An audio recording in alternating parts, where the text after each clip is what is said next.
Hello everyone and welcome to my review for Jujutsu Kaisen Chapter 174.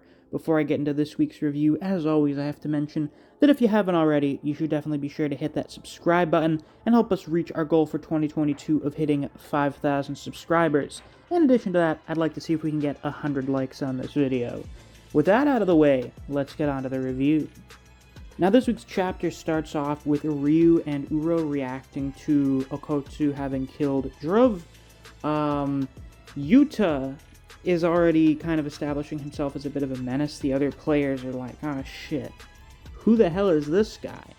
Now I think it's pretty clear, I'm thinking, that Ryu is a modern day sorcerer, because I think they would have specified he was from the past, because they did that for Dhruv'S and Uro. So this is a modern day guy, and Uro is from the past. Which would also kind of explain why their techniques are so different. Like, Golden Age stuff tends to be a lot either more complicated or just busted as shit, while more modern techniques tend to be a bit more simple, I find. So that kind of lines up quite well. And we get a bit of a difference in reaction between the two of them, where Ryu is like, this Okotsu guy is really strong, this should be interesting. Whereas Uro's like, oh god, this sucks. So, I guess Uro has a bit of a more relatable reaction to someone as strong as Yuta showing up. But, they both have one thing in common. And that's when Yuta enters, when he kills Dhruv'S, they think Kurourushi will make a move. Now last week, if you recall, I was thinking that Roach-sama was going to be the last one to show up, because it kind of felt like they were building him up as the strongest one there. At least in my opinion, generally when one of them is dormant and not doing anything, it's because when he wakes up, he's going to cause more trouble than any of the others. But no.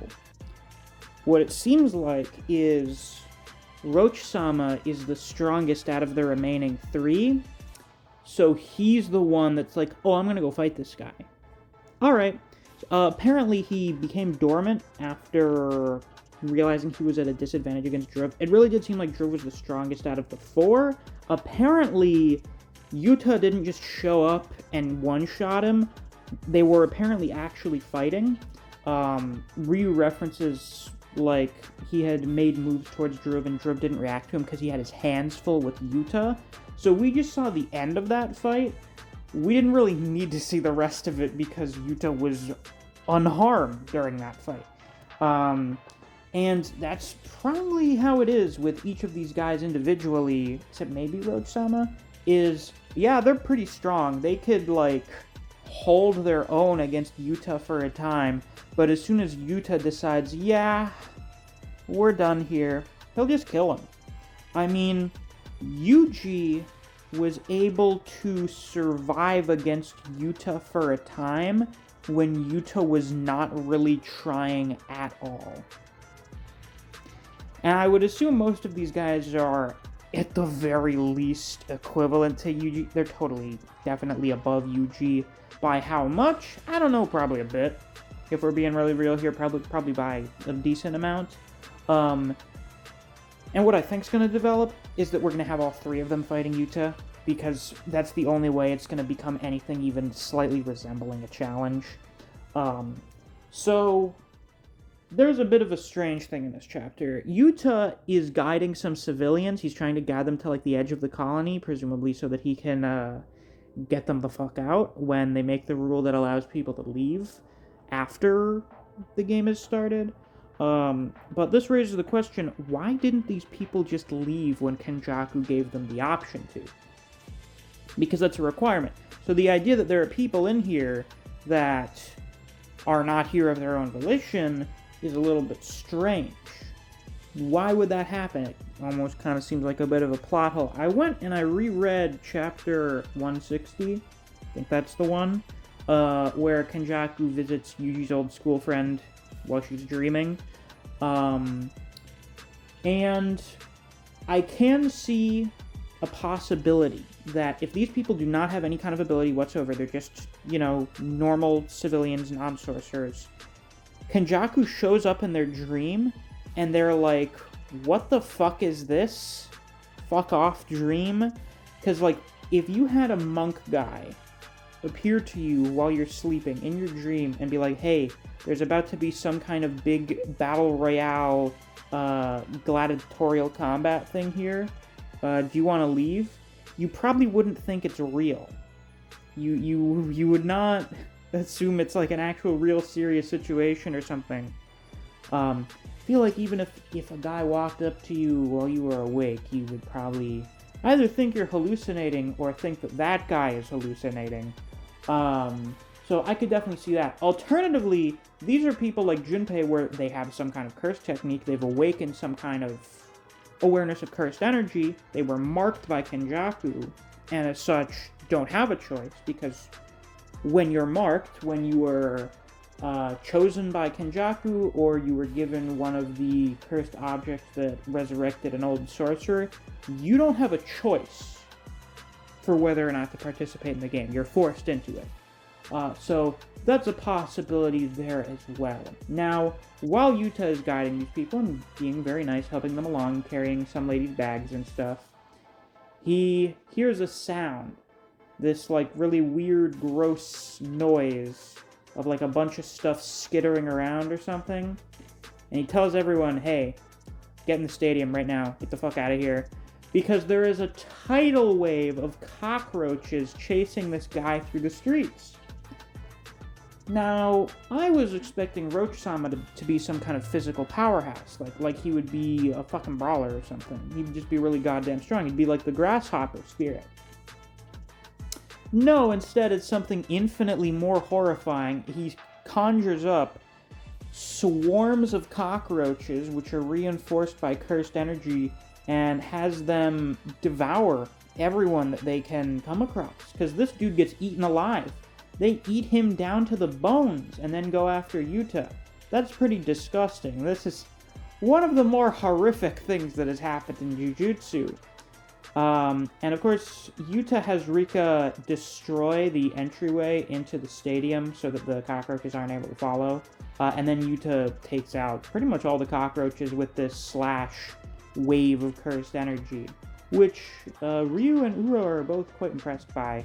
And Uro explicitly states there's a difference between output and total amount of cursed energy. Some people had pointed that out to me last week. And of course, you know, Ryu is the cursed energy output guy here in Sendai, so of course he would be like, yeah, that dude's pretty good. He said he isn't bad. Not that he's better than him. I'm thinking if Yuta really wants to, he can put out more cursed energy than Ryu.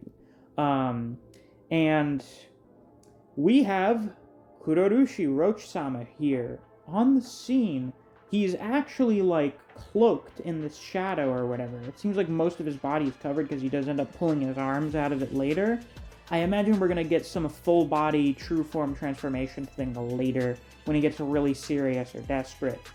Now, here apparently he was at a disadvantage against Dhruv, either because Dhruv was stronger or they just had a bad compatibility with their techniques. It is also confirmed that the big mole rat things that we saw last chapter and that we saw in chapter 160 were Druv's Shikigami, which means that Sasaki was in Sendai. I don't remember if we already knew that, but that's where they came out of, and so that's where Yuta is now. And Dhruv'S death was what led to Kurourushi waking up, because the thing that was stopping him before was now gone, so he was like, oh shit, what's going on?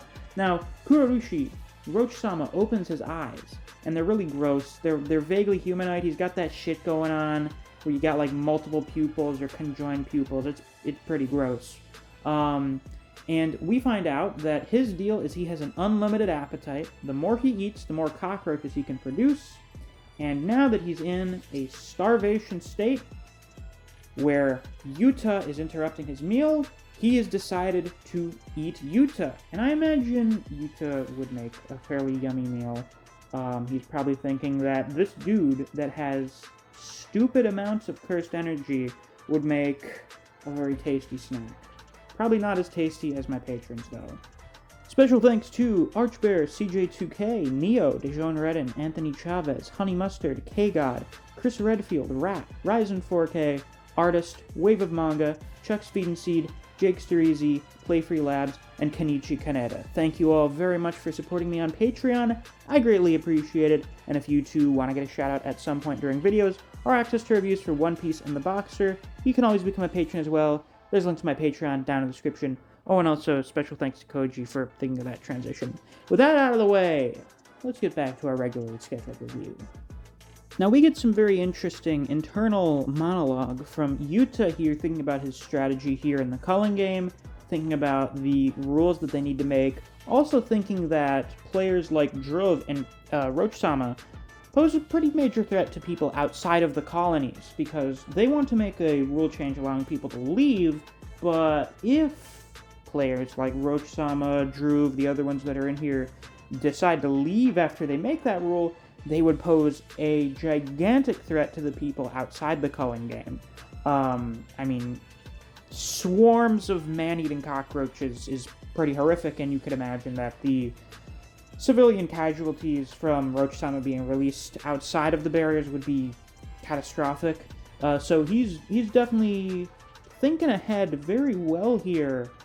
You can't make the rule change to allow players to leave until we get rid of the ones who will be really dangerous if we let them out. So Roach-sama, he's gotta go. I'm gonna take care of him. We need a total of 4 rules added. This seems to be before Yuji added the rule with Higuruma. So, in Yuta's mind, he needs a total of 400 points for adding all 4 of those rules. And since everyone's exhausted after Shibuya, he'll do it himself.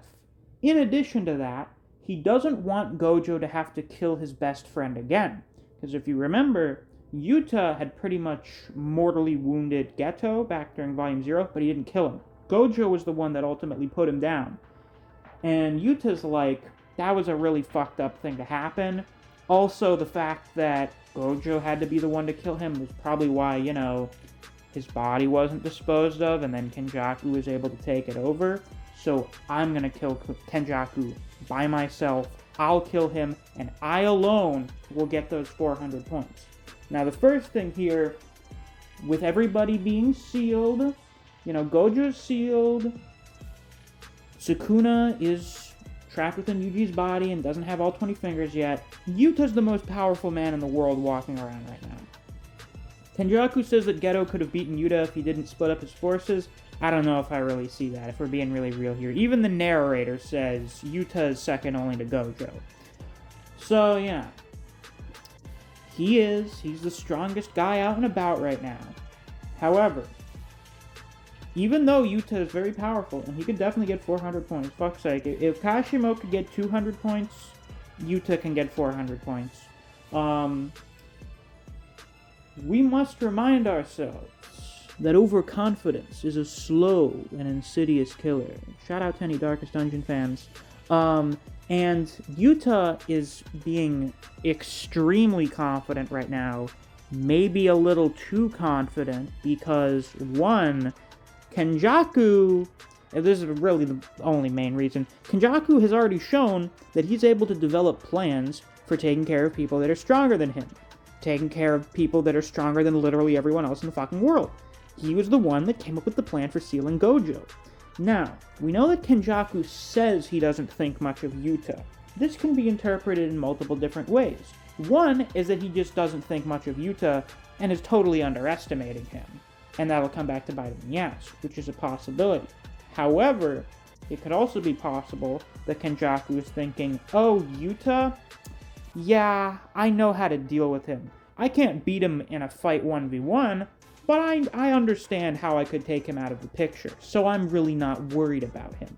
Alternatively, the whole, oh, Yuta Kotsu, I don't get what everyone sees in him thing, could just be him trying to dash Gojo's hopes, trying to lower his morale, show that, oh yeah, I'm not worried about anything, trying to, show off some confidence to him. It's possible that he is totally full of shit and actually does view Yuta as a very big threat. But then you also have to wonder, why did he only seal Gojo? You do have to question it. I mean, Gojo is definitely more powerful than Yuta right now, but Yuta is very fucking powerful as well, and leaving him out and about without any kind of real plan for dealing with him is stupid. So there's got to be something going on there. There's got to be some kind of plan. Now, at the end of the chapter, Kurourushi takes his arms out of his sheath, which it seems to, like, melt. It's coming apart as he pulls his arms out, but it's not like it's torn and seems to go back to its same shape after he does so. So I assume this is some kind of shadow cloak. And he will have, like, his full body come out at some point in the future, so he'll have his whole big, gross bug body revealed in all of its terrible glory. And he pulls out this cursed tool. I'm assuming it's a cursed tool called the Fester Lifeblade. I don't know if this is something produced by his body or if it's an actual cursed tool. If it is an actual cursed tool, I've seen someone in the comments suggest that, like, Yuta should give that to Maki next time he sees her. I'm sure she would appreciate it a lot. And if it is an actual cursed tool, yeah, why not? Keep it. It's like getting boss drops. So, you know, Kurourushi is going to be trying to have a sword fight with Yuta's katana using his own weird eyeball cleaver thing that does not have a sharp blade on it. So I can't imagine it's that good at actually cutting things. It's all through the curse technique, presumably. Now, the way I see this going, as I mentioned a bit earlier, Kurourushi fights Yuta, gets serious, and, you know, is maybe able to make Yuta exert himself a decent amount. It's like, damn, this guy's kind of strong. Then, Ryu and Uro, even though they don't like Kurourushi, and they think he's kind of gross, they're like, listen, if we want to kill this Akotsu guy, we gotta help out Roach-sama. So then they join in, and we get a 3v1 battle. That is literally the only way this can be something resembling an actual fight, as opposed to Yuta being like, damn, this guy's kind of strong, and then one-shotting him. Because that's how it's gonna go. That's how it fucking went with Dhruv'S. That's how it's gonna go with Roach-sama, unless the other two show up. That's how it's gonna go. If we have some kind of space-bending thing from Uro, these giant ranged attacks from Ryu, and then swarming cockroaches mixed in with some melee stuff from Roach-sama, all up against Yuta, who is really powerful. Oh, this is going to be so good. This is going to be so good. And then we have to wonder, are we going to get the reveal for what's going on with Rika? Uro wonders if Rika's a Shikigami. We're in the same camp. We don't fucking know what current Rika is. That's still a question. Hopefully it'll be answered during this, because this is presumably going to be Yuta's first, like, real actual fight since Volume 0. So this is also going to be where we're going to get a full grasp of how powerful Yuta is in the present, which should be very cool as well. And also we have to consider that Yuta can just copy all of these guys' curse techniques. So if he ends off the fight by just copying their powers, that'd be pretty beastly. It'd be a pretty big Chad move. Now, unfortunately, if I understand correctly, Jujutsu is on break next week, so we're gonna have to wait 2 weeks to see how this turns out. So sad. But what can you do about it? Gege needs his rest. If this overall 3v1 is going to be as crazy as I hope it is, we want Gege to be well rested so he can make it look as good as he possibly can. So I don't have any issue with it. I will probably be doing some theory videos next week, I think. I'm wondering if I want to do a video talking about Sumiki possibly being the vessel for the angel. I think Fake Weeb is going to be doing a video on that, though. So I don't want to seem like I'm copying his style or anything. I may wait to see if he puts that out. But I also have had an idea for a while of doing a video talking about the potential fates of Yuji, how he could end up by the end of the series. So we'll see what I end up doing next week in place of having a new chapter come out. But with that, that's all I've got to say for this week's review. If you enjoyed, please be sure to like, comment, subscribe, and click that notification bell so you don't miss any of my uploads. I do Jujutsu Kaisen chapter reactions and reviews every week that we get a new chapter. If you enjoy discussing Jujutsu Kaisen with other people, or you just enjoy the content I produce on this channel, I highly suggest you check out my Discord server. I have a link to that down in the description.